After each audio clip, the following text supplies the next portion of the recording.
Hi, and welcome to this week. It's episode 3, so we're getting along now with a few of these indie game weekly podcasts. And this week, I'm going to bring you all the best indie games that I've found for the week. I'm also going to talk about an old indie puzzle game that just changed the way that we look at puzzle games and go through some other parts from the week. So it's all pretty exciting and it's a pretty fun podcast. Now, what indie games have you been playing for the week? Write it in the comments. Do all the subscribing and liking and all those things. That really helps out the channel. And enjoy this podcast. So first, I've played 4 games this week. Starting with this one, which was Planet of Lana. I think it is Planet of Lana. I'm trying to think back to the game how they said it. It's about 2 girls, and look, I would like to say that this game kind of got my attention because I'm a mad Limbo fan. I loved that game.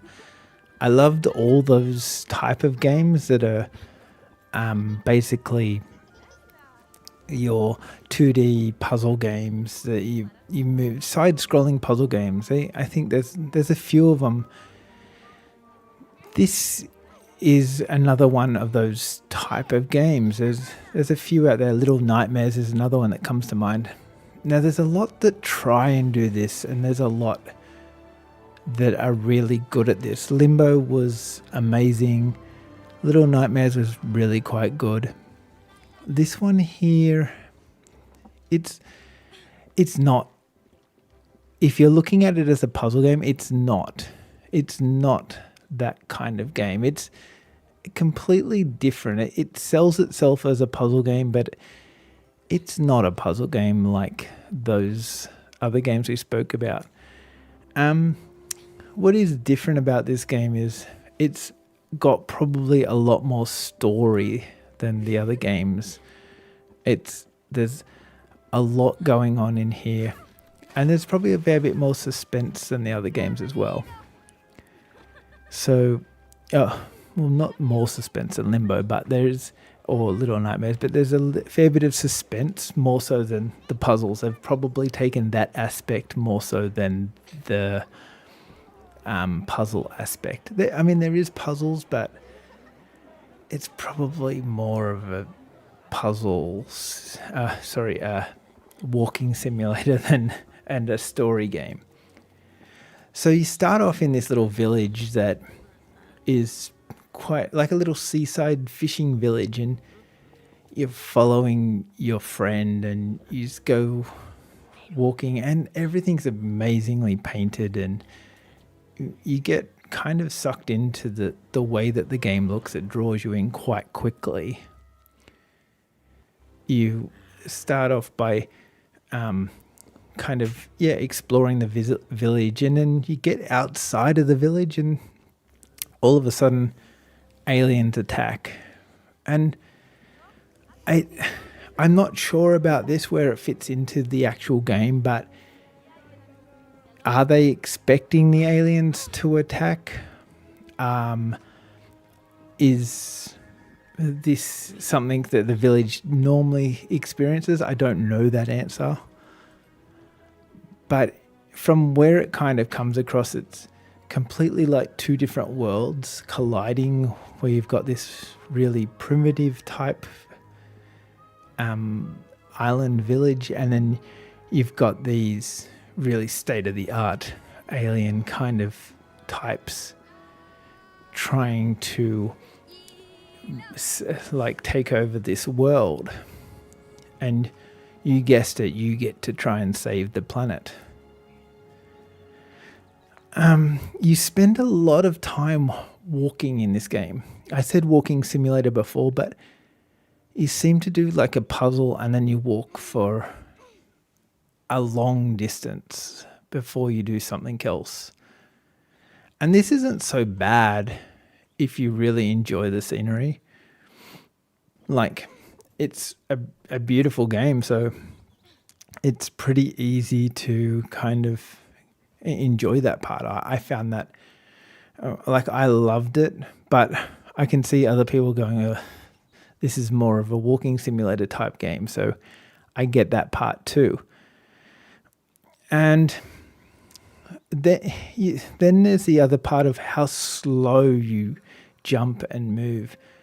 A lot of the mechanics in this game revolve around the fact of you jumping onto a ledge to dodge animals or enemies that are trying to attack you.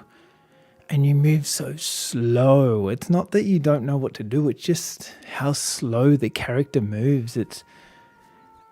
I mean, I was playing on mouse and keyboard. I'm not sure if it's quicker on, like, if the analog stick makes it move quicker.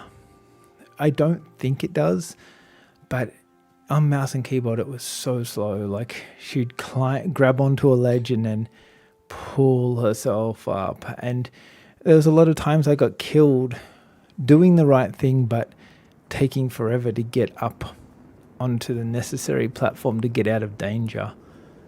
So I'm not, like I said, I'm not so sure if that was the mouse and keyboard problem, but yeah. And the game isn't that big of a game. It's about 4 or 5 hours to kind of finish, so you don't probably think of it as a massive game. Like, it's quite, I mean, it's a decent price for what it is, but yeah, it's not cheap. I don't know, it's probably fair price. I would rate it in that kind of category. And yeah, for the artwork alone, I think that's where the value is. And the story is really cool, but like I said, I'm not sold on these puzzles. I think they're a little bit weak in the puzzle department. After a while, you get through the game and you start unlocking some like other characters that you get with you, like a little pet cat type of thing. I don't know if is that, but it kind of resembles a cat. And then there's a lot of these big, like, pig type things that try to kill you. So you've got to kind of be mindful of them. They run at you, and you most of the time you've got to jump down in front of them and try and jump out of the way. And yeah, it gets a little bit frustrating, their thing. This cat creature that you save from the robots ends up being a friend, and you kind of have some kind of control over it. Almost like a Pikmin type scenario where you get to place this character, tell it when to move, when to stop. It's the other part about it I didn't like was that most of the time I wanted it to stop on a certain spot, and it wouldn't stop on. It would stand 2 squares away, if you know what I mean. Like, it wasn't exactly where I wanted it, and you're kind of mucking around trying to get that cat thing to stand where you want it to stand, which was a little bit annoying again. And then you go back to how gorgeous the game looks and you kind of forgive it. I feel like that's the whole story of this game. You see the look of it and you're just loving it, and then you kind of try to play it, and it's not too bad to play, but that's not where the game's sold. It's sold solely on the artistic style of the game. That's where you really enjoy what's happening. So what else is there to do in this game? So we went through the puzzles. They were quite, yeah. I didn't find them puzzling enough. That's what I would say about them. The intensity of the game came about by trying to lure the enemy away from you, or toward you, so then you could jump out of the way at the last minute. That's where a lot of the kind of, I suppose they classified it as puzzles, where you would jump down and try and run, or you would hide behind some bushes, jump down, run into the bushes, duck down, hide from enemies. There was a bit of stealth mechanics in there, but I didn't love the how slow the character could sometimes be. I just wanted it to hurry up and get going so I could get out of harm's way. That's where I feel like the game let itself down a fair bit with the speed of it. Yeah, that's pretty much where I'm at with this game. I've quite enjoyed, but again, you kind of forgive a lot of this game because of how amazing it looks. It just draws you in. You get sucked into this environment quite quickly. And that's definitely where I thought this game was amazing and the parts of this game that I loved the most. And that was Planet of Lana. Lana? That's where it was. It was, yeah. Do go and have a look for that one. It's on Game Pass and it's on Steam, so yeah, go and have a look at that. What an exciting week this has been. This week has got a bit of a 2D vibe to it. There's no 3D games. They're all 2D games, most of them pixel type art. It must have been that kind of week where people were releasing 2D games instead of releasing 3D games. I don't know. The next game's Chronicles of Two Heroes. Again, there's a pixel game where you play as two characters. One character has the ability to jump and throwing knives, which are limited by an amount, so you only get a certain amount of throwing knives. The other character has the ability to warp and wields a sword. It's basically like more like a big warrior type of thing, and one's kind of like a quick little ninja type thing. So you kind of got very contrasting characters, and you play them both in this game at the same time, and you swap between the characters. I found this game fun to start with. It was very enjoyable because you had these abilities. But most of this game, the biggest game problem with this is, oh my God, you have to be fast. And there's, I don't know if they're puzzles, but they're more like sequences that you have to complete based on swapping between characters and then doing those characters' moves. So you may have to jump up onto a ledge and then warp across another ledge and then jump up onto another ledge, but then throw your knife. And it was just really hard because you kind of come into the game and you've got one character's way of thinking and you can do it quite well, the one character, but as soon as you swap to the other character, the difficulty level on this is quite hard. I would put it to the almost impossible stage. And the time, like, I found some of the puzzles, well, they're not so much puzzles, but more sequences where you have to change characters to complete each stage, or they're more a screen, I should say. As you complete each screen, you get to go to a next screen, and getting through that screen, you've got to kind of work out what character you're going to use and how you're going to use the characters. So it's a little bit puzzling, and I enjoyed that part of it. But then they add the element of a timer, and the timer is down to like the millisecond. You'll have to hit a drum, for example, to open a door. Then you have to go as fast as you can up through this level to exit the level. Now, when you get up to this level, say it takes a normal player 5 seconds, you've got literally 5.1 seconds to get there. So if you make a tiny error, you have to start again. And this is where the frustration of this game kind of came in. While it had a great idea and a good concept, it was just so hard.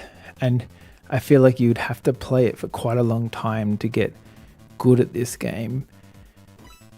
To make the game more enjoyable, they just have to get a little bit easier on the timers and maybe have a timer mode or a mode that doesn't require timers for people that are just a little bit not quite as quick with the controls as the developers obviously are. But yeah, it was fun working out the idea of the sequences. You kind of get through them and go, oh, I see what I have to do now. And yeah, that part was cool, but then yeah, it just got progressively harder, really fast. And if you didn't learn it fast enough, yeah, you're in all kinds of trouble. I think, yeah, if someone could make this game a bit easier, I'm into this game 1,000,000% because I like it. For that reason. For the working out reason, I enjoy that part. But yeah, definitely Chronicles of Two Heroes, Amethyst Wrath is just that too much for me, just too much of crazy fast speed that this guy just can't do. Anyway, it's out now on Steam. Go and try it out if you're better than me at this type of stuff. Then it's definitely worth giving it a go. I would say, yeah. Let us move right along.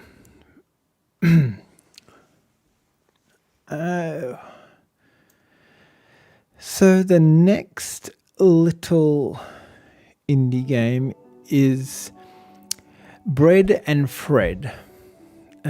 And I would say that this game was the surprise game of the actual weekend.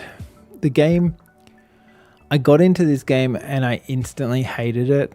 I thought this game was terrible. I couldn't understand why people like this game. It was just unlikable to start with. I should explain that this game is 2-player, so I'm not sure what it's like in that mode. But in playing it as a 1-player person, what happens is you've got a rock that's attached to a rope, and you throw the rope to help you get up to higher spots. And this kind of sounds fun, but you have no indication, none whatsoever, of where the actual rock is going to go. There's no arrow indicator. All you've got is this little movement of the rock. As you hold down your action key, the character will kind of move down. And I'm talking about millimeters here, probably from 3 millimeters in depth. And then, so it's almost like a guessing game of where you're going to throw the rock to based on how long you've held down your action key and how far you think it's going to go. I mean, the one saving grace is you get these flags, but the learning curve is so steep in this, you just don't get it. And after a little bit of playing, I literally played this for about an hour before I liked the game. And then you get quite addicted to it because it's done in such a way that you kind of start learning how far you can travel with the the rock and how long you kind of find yourself counting out the seconds on where you want to throw the rock. And then you kind of do these run and jump moves to do these longer ledges, and it's a whole lot of learning, and it's really hard going at the start, but it's very rewarding in that way. Where you once you start learning more about this game, you start going, oh, this is quite fun. I'm kind of into this. So yeah, I found it quite fun after like the first hour was hell, and I hated this game and I hated everything about this game. I just didn't want nothing to do with this game. But then, after I got going with it and I kind of got better and better at it, you kind of liked it more and more. I would be interested to see how the multiplayer in this goes, because I think in multiplayer, the rock becomes another character. So then you're throwing your buddy and they're trying to help you get up this icy cliff face. I think that's kind of pretty fun. But yeah, it's an interesting little kind of game. So I just said, if you're going to get into this game, give it at least an hour before you hate it. Because once you start learning it, it gets quite addictive, quite fun, and quite a real interesting type of game. That is Bread and Fred. It's on Steam, and I think just Steam. I don't think it's on any of the consoles as yet. Okay, last new game that I played this week was actually just a little game called Quick Thief. It's like $1. It's not worth more than $1. It's not worth less than $1. It's probably a fair price. It's a game where you basically go and steal things, and you've got to get away from guards, and over time you get every time you steal something, you can use that to buy more items to help you steal things better. Kind of makes not that much. I mean, it makes sense because you steal things, buy things. But what kind of thief steals things to buy things? I'm not sure about that. And then the guards chase after you for like all of a room kind of width, and then they leave you alone and let you go and steal again. It's kind of that game where you just want to play it for a little bit of time. In between, you get to your computer, you're a bit bored. This is that kind of game. It's fun for that. It's good for that. That's the type of game it is. It's called Quick Thief. So if you want to check that one out, that's a pretty interesting little title that's just out on Steam this week also. Okay. So we're getting through some. That were the new games that I played for the week. Water. Why does it always hit my microphone? Makes everything tricky and difficult. So, next up, I wanted to talk about Live with the Dev. I did one this week, and it was Terrain, and it was with the dev. Obviously there was two devs, and I thought I'd talk about what I found out about this and kind of bit of feedback on the game and all that kind of stuff, so you can, I don't know, if you can't be bothered watching us talk for an hour, then here's a quick summary of all that. And this game, there was two kind of major points that really interested me about this game. Point number one, they kind of named it after Terraria because it's got some similarities to that game, and they kind of wanted it to people to kind of flow across from that game. Kinda. I mean, there's a bit more of an explanation in it than all of that. And it was interesting how it actually kind of worked against them doing that, even that because it's a lot of a different game. And so, yeah, I found that quite interesting how he spoke about how that part went about that. But one of the most interesting things about the game is, because I've played the game many times, and I thought, oh, this is a pretty fun kind of game. Like, it's okay. But I didn't know I was actually doing everything wrong in the game. I was doing so much wrong in it. And it brings me to the point of why a lot of indie games probably have these bad raps on them.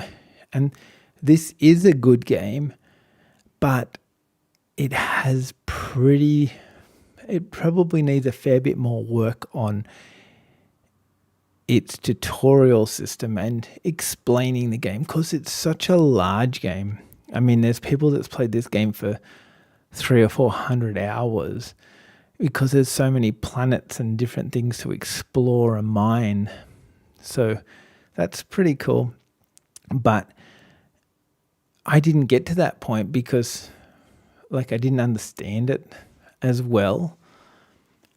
And so I think that there's a lot of indie games out there that have a little bit of a bad name because they don't introduce the game well enough. They don't tell you how to play the game right.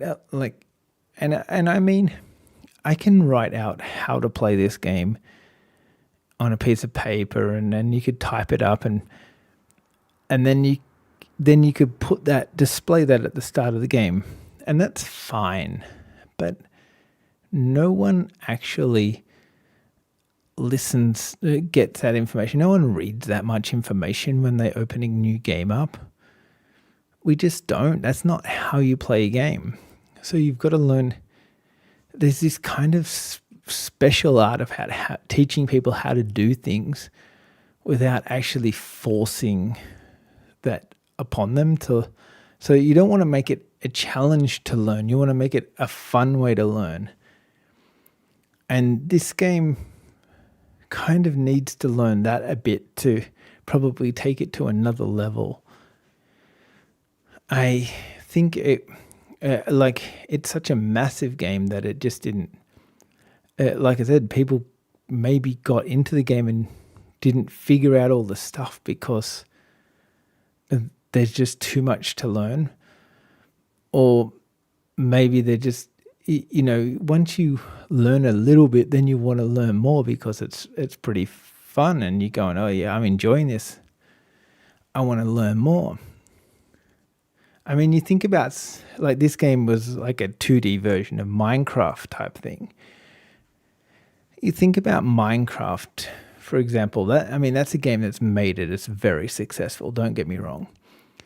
But in Minecraft, people don't sit there and go, oh, what do I do? Because the initial learning part of Minecraft is quite easy. You kind of get given these things and you kind of start knowing what to do to start with. And then once you kind of get that and you want to learn more about the game, you go looking for instructions out there in the world. So if you have a large game like Terrain, make it easy to learn the start so people can get involved and invested enough that they want to keep learning more about the game. And then you have a successful game like a Minecraft. That's my learning point for this week. It didn't mean to be such a learning curve. It was just more about indie games don't do that very well. If they did, there'd be a lot more successful indie games. That's what I think about that part of it. Anyway, you can go and check out that interview with the developer. That's on the YouTube as well. So it's a cool game. And that brings me to this week's new but old game, but it's actually quite an old game. It's a puzzle game from 10 years ago. It's called Toki Tori 2. And I picked this game this week because it's kind of epitomizes a great indie game. What makes a good indie game? It's got all those things in it. It's got an unlikely hero. It's this yellow bird that can't jump, has no weapons. All it can do is chirp in two different notes, a deep note and a low note. So, and it can jump on its bum and kind of thump the ground. That's its only abilities.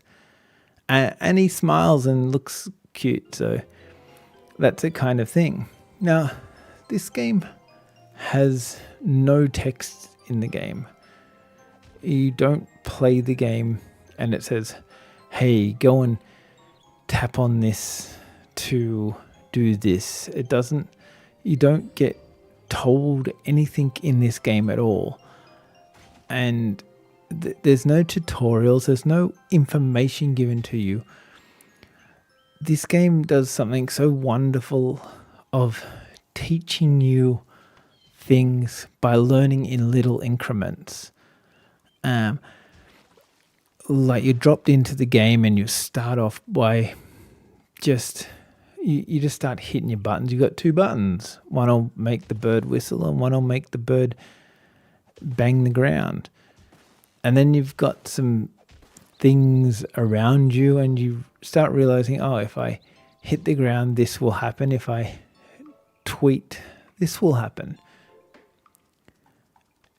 And as you just progress through the game, they've set everything up in a way that you learn on the job, so to speak, or in the game. And it just gets one incrementally thing harder at a time, that it naturally just makes this amazing game. It's actually quite a hard game. It's a very hard game. This is not for the easy puzzle person. This is not the casual puzzle game. This is a very hard game. It does have a bit of a story. Basically, you and your bird community have been overrun by oil type stuff, and you've got to go and save them by defeating 5 or 4 evil frogs. That's just, I don't know, it's just a weird kind of thing going on there. But definitely something I found fun about this game is that you are forever trying to learn new things, and you go back through so many levels. Whilst it's a side-scrolling game, and you go into doors and stuff like that, then you have an overhead map that then you can choose that to take different paths to open up new levels. And basically you've got to traverse backwards and forwards in each level. And the puzzles in each level, like where you start, you have to go back that way. But the puzzle to get back is 10 times as hard. But you don't even realize there's a puzzle to get back until you realize you have to go back that way. It's just amazing how well this game was made. I've written down a fair few notes here about it, so let me just get through some of this stuff. So this was actually made by, obviously it's after Toki Tori 1. Toki Tori 1 was basically the same bird, but in a singular screen levels that you had to solve, and didn't really have as much story. It didn't have as basically, once you figured out a screen, you figured out the game of that level, then you could go to the next level, and it was more like a mobile type puzzle game. And this was initially meant to release on iOS as well, but it only ended up going to Nintendo at the time, which was kind of weird. I don't know if the original went to iOS. I'm not sure about that. So that's something to like. So that's kind of set up how a lot of the puzzle structures are working from the first game, and then they've kind of expanded on that. It does have a bit of a grid type feel to the game because of this, because the first game was very grid based, but this game it's more than that, but it still has that feel to it. Now you can chirp out different songs too. I said that there was different chirp sounds, so you can chirp a loud chirp or a soft chirp to make something, to do different things, like two little chirps and a big chirp if you're stuck somewhere, and you can then respawn at the start at the checkpoint again. And then if you go to the checkpoint, you do a little big, you'll be able to select a point on the map to go to, and take photos with different chirps and that kind of thing. That's it's always pretty fun to do that kind of thing with this game. They've also made it so once you complete each level, you can then go and get to these mole caves, and then you can go back through each level, which kind of always makes it easy to navigate. It kind of added this navigation thing because, like I said, you have to go and do each level multiple times to unlock all the frogs, but doing them in different directions and things like that. Teleport devices, but it was one of these first games where you could actually move where the teleport device would take you to. So you would grab the teleport device and move it around the screen. So to work out where you had to actually go off go through the teleport device too. There's lots of little creatures in the game. Some birds will come and pick you up and take you places. Other birds are smaller and they can't pick you up, but they will be able to pick up some of the littler creatures that you're working with that like might echo a sound or things like that, or you could feed them to a frog or to create bubbles. There's a fair few elements like that are added to this game that are quite interesting. The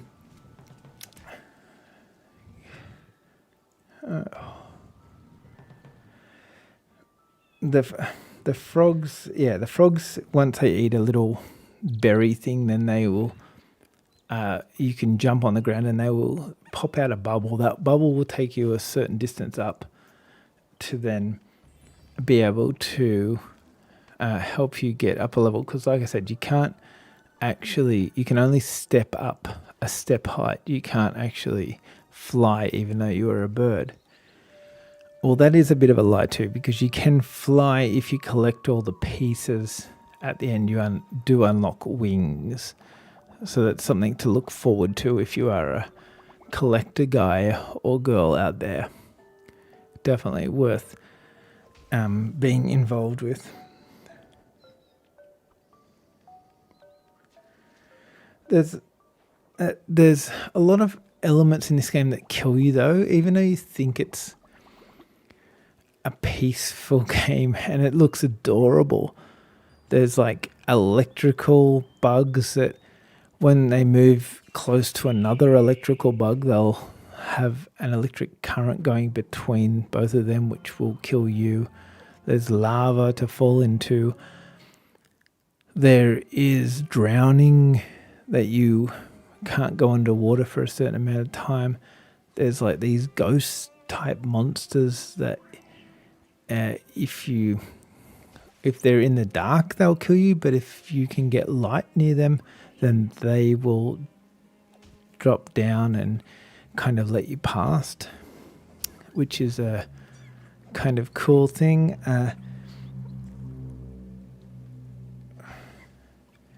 And it kind of does resemble a fair bit of our own natural ecosystem in some ways, of how people will... Oh, what's happened here? It will... Yeah, on how people will act in the real... Or how animals act in the real world. They kind of help each other if there's a reward in it for them. Like the bird will carry the frog, but only sometimes, you know what I mean? Like, and it's kind of got that natural type feel. Like you didn't have to learn it. Like that was a big part of what I loved about this game, is the learning everything, but it all felt natural how you learnt everything. Like you assumed that could be eaten by the frog because the frog was bigger than that, or you assumed this, and most of the time your assumptions were very right in this game based on what you know from real life. And I don't know, that was so comforting about the game that it made it quite an enjoyable part of what you did in this game. We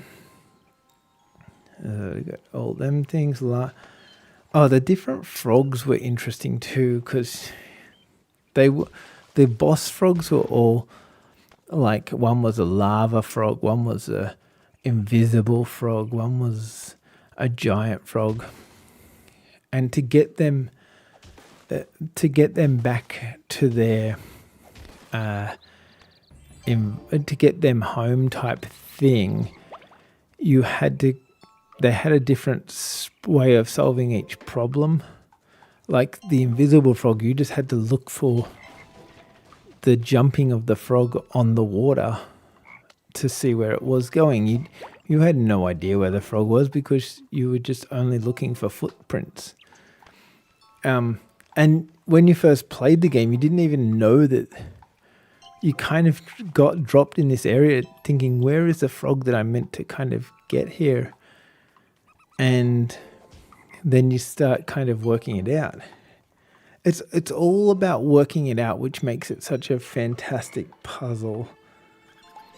And I've never really played anything quite like it ever again either. That's why I brought it up today.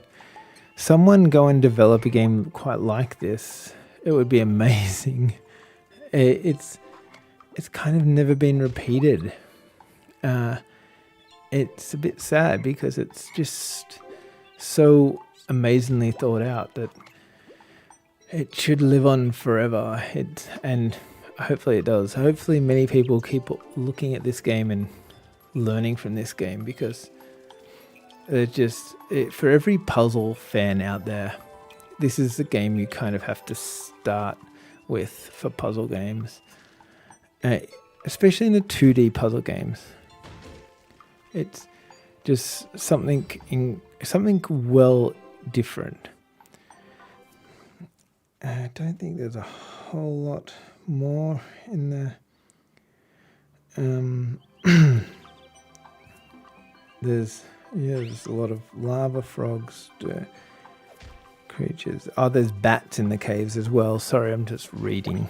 I should look up so you don't have to look at my gross hair if you're looking at me looking along. Sleeping they have this idea too of everything sleeping. When it's sleeping, you can't jump or whistle or you'll wake it up. So I don't know.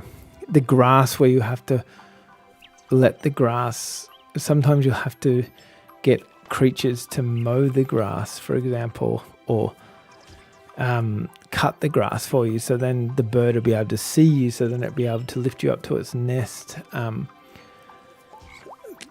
There's and the electric ones that I told you about, it took me a while to figure this out, but if you step into the water and then stomp near them, it will shake the water from your bird, and the other creatures would electrocute themselves to kill these other creatures. It's only that real life experience that makes you remember that of, oh, I know now, electricity and water don't go together. But then at the same time, you can only walk a certain distance before you run out of water to shake onto these electrical things. So I don't know, just one of the most amazingly thought out puzzle games that we'll ever see. And yeah, definitely go and check it out. It's Toki Tori 2. And I think that'll be about just enough of me talking this week. I think there's not a whole lot more things to say about indie games this week. If you got any games to talk about, definitely talk to me on Discord, YouTube, all those type of things. Send some parts in the comments, YouTube, Discord, all that stuff, right? I'm out of here for the week, and I'll talk to you guys next week. Thank you for listening and watching. Goodbye.